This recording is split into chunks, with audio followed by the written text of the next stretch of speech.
Luiz Inácio Lula da Silva passou anos defendendo publicamente uma tributação maior sobre grandes patrimônios e chegou a dizer, em 2024, que o imposto sobre herança no Brasil era praticamente nada. Agora, a declaração de bens apresentadas por Luiz Inácio Lula da Silva à Justiça Eleitoral em 2026 mostrou uma redução de aproximadamente 35% no patrimônio declarado.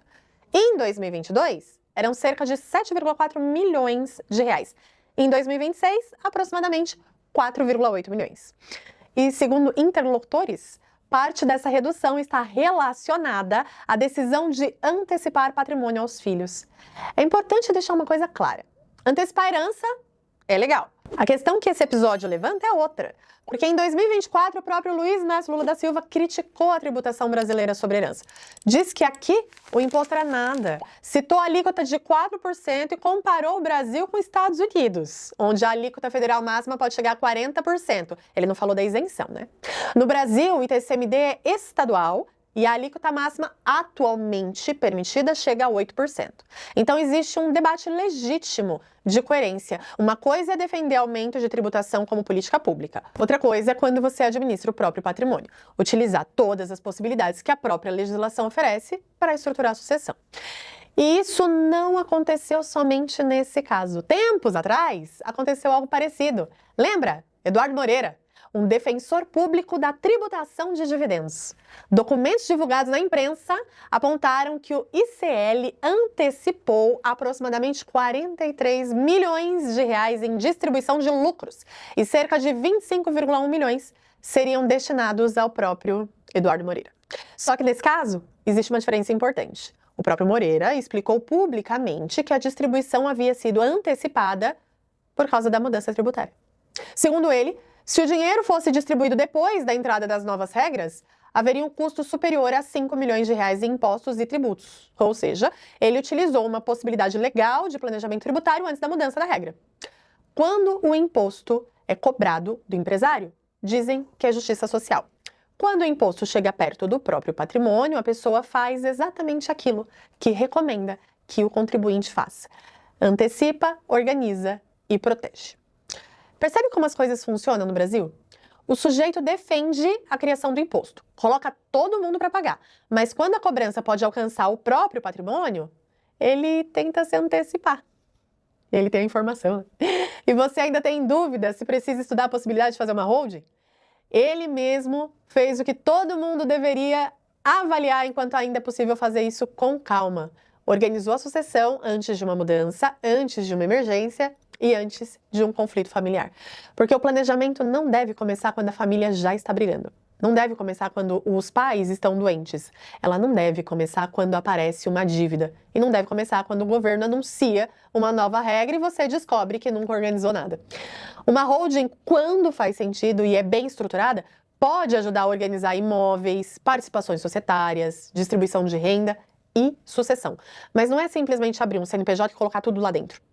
É preciso decidir quem controla, quem administra, quem recebe os rendimentos, como os herdeiros votam, o que acontece se um filho quiser vender a participação, como a família resolve conflitos e como o patrimônio continua gerando renda sem ficar travado na sucessão. Porque uma holding mal planejada pode transformar uma família em sócios obrigatórios de uma guerra e principalmente no Brasil, que a ideologia da justiça com dinheiro alheio funciona perfeitamente, enquanto o dinheiro é alheio, é fácil defender mais imposto. É fácil dizer que o empresário precisa contribuir mais. É fácil pregar sacrifício quando o sacrifício é do trabalhador, do empreendedor e da família que passou décadas construindo patrimônio. Mas quando a cobrança chega no próprio CPF, todo mundo descobre que patrimônio precisa ser organizado. Todo mundo descobre que herança precisa ser planejada. Todo mundo descobre que deixar tudo para depois pode sair caro. O revolucionário coloca o discurso no bolso e deixa a conta para você pagar. E essa conta está crescendo. No primeiro semestre de 2026, a arrecadação federal bateu 2 trilhões de reais, o maior valor para o período desde o início da série histórica. É muito dinheiro entrando nos cofres públicos. Mas, ao mesmo tempo, o Estado continua gastando, acumulando déficits e aumentando a dívida. Em junho de 2026, a dívida bruta do governo geral chegou a aproximadamente 10,8 trilhões de reais, equivalente a 81,9% do PIB. Isso segundo o Banco Central. Ou seja, o governo arrecada mais, mas ainda não consegue controlar o tamanho das despesas. E quando o gasto não cabe no orçamento, a conta volta para quem? Para você. Volta em forma de imposto, de inflação, juros altos, volta em forma de crédito mais caro e empresa desistindo de investir. É uma conta que nunca desaparece, ela apenas muda de nome. E agora também em mais fiscalização em 2027. A reforma tributária do consumo, por exemplo, começa uma etapa importante em 2027, com a CBS substituindo ali o PIS e o COFINS, e a transição para o IBS ocorrendo de forma gradual. O split payment prevê que a parcela do imposto possa ser separada no momento da liquidação do pagamento. Na prática, dependendo da modalidade da operação, o imposto pode deixar de ficar temporariamente no caixa da empresa. E isso tem consequência: menos capital de giro, mais pressão sobre o fluxo de caixa, mais necessidade de crédito, mais dependência de banco. E aí tá a resposta porque os bancos ganham tanto dinheiro no governo do amor. Uma empresa que já trabalha no limite pode ter dificuldade para pagar fornecedor, funcionário e estoque se o dinheiro fosse separado antes de passar pelo caixa. E não estamos falando de uma preocupação abstrata. O Brasil registrou um total de 6.341 empresas envolvidas em processos de recuperação judicial até esse minuto. Deve ter mais um monte para entrar daqui a pouco. O maior número da série histórica. As empresas enfrentam juros altos, crédito mais seletivo, endividamento, queda de margem, problemas de gestão e desaceleração econômica. Mas a reforma chega justamente no ambiente que muitas empresas já estão fragilizadas. E para uma empresa endividada, qualquer nova obrigação pode pesar. E depois o governo chama tudo isso de simplificação. Simplificação para quem? Porque para quem produz, pode ser mais uma camada de burocracia em cima de uma estrutura que já é complexa. O pequeno empresário, ele precisa vender, contratar, pagar salário, negociar com o fornecedor, controlar estoque, emitir nota, acompanhar imposto e ainda entender uma reforma que está sendo implementada ao longo de vários anos. Quem cria a regra não precisa fechar o caixa no fim do mês. Quem cria a regra não precisa decidir se paga o fornecedor ou a parcela do banco. Quem cria a regra não precisa colocar o próprio patrimônio como garantia para manter a empresa aberta. Mas é o empreendedor que absorve toda a consequência. E ainda querem convencer o brasileiro de que o problema é apenas o rico não pagar o suficiente. Mas o dinheiro arrecadado não chega automaticamente ao pobre. Ele passa pela máquina pública e essa máquina pode virar despesa, cargo, privilégio, juros, subsídio, programas sem avaliação e dívida. O Estado arrecada mais, mas não necessariamente entrega mais eficiência. A carga aumenta, mas a qualidade do serviço, ela nem sempre acompanha.